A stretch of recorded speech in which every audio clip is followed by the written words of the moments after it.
Now, Sri Lanka has been living under a shadow of fear for almost over a week now. A gruesome terror attack took the lives of more than 250 people on Easter. In the last 7 days, a lot has in fact come to light. Sri Lanka was warned about the bombings, but they have failed to act. Now, a bitter political battle is in fact also playing out at the highest level of the government. The suspects, possibly armed and dangerous, could still potentially be on the run. And here is the latest that is unfolding in the small island nation in the Indian Ocean. Now, the Sri Lankan police chief, Pujith Jayasundara, had in fact been forced to go on leave, and he was one of the officials who was blamed for the lapses by the Sri Lankan president, Maithripala Sirisena. Although it needs to be pointed out that it was the Sri Lankan police chief who in fact put out that intelligence report that had stated that there will be blasts that will take place. It put out that intelligence report on the 11th of April.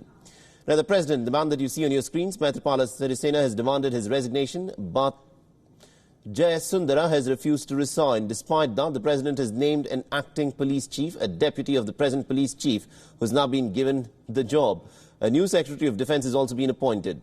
Meanwhile, the investigation is gathering steam. The police continues to carry out search operations across the country. And over the weekend, the main mosque of the National Tawheed Jamaat was searched. Now, the National Tawheed Jamaat, remember, has been blamed for this attack, or at least a splinter group of the National Tawheed Jamaat is in fact under the scanner.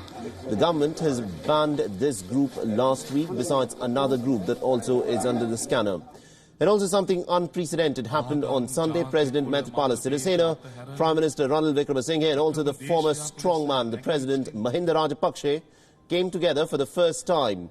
They also attended a special church service at the Archbishop's Church in Burela, and the special service was beamed across the country by the media.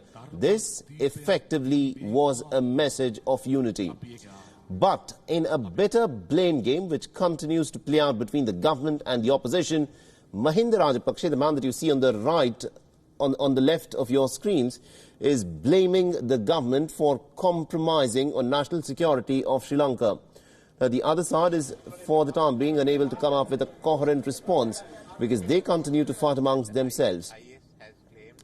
Now, the deep divisions between Sri Lanka's President Maithripala Sirisena and also the Prime Minister are once again out in the open.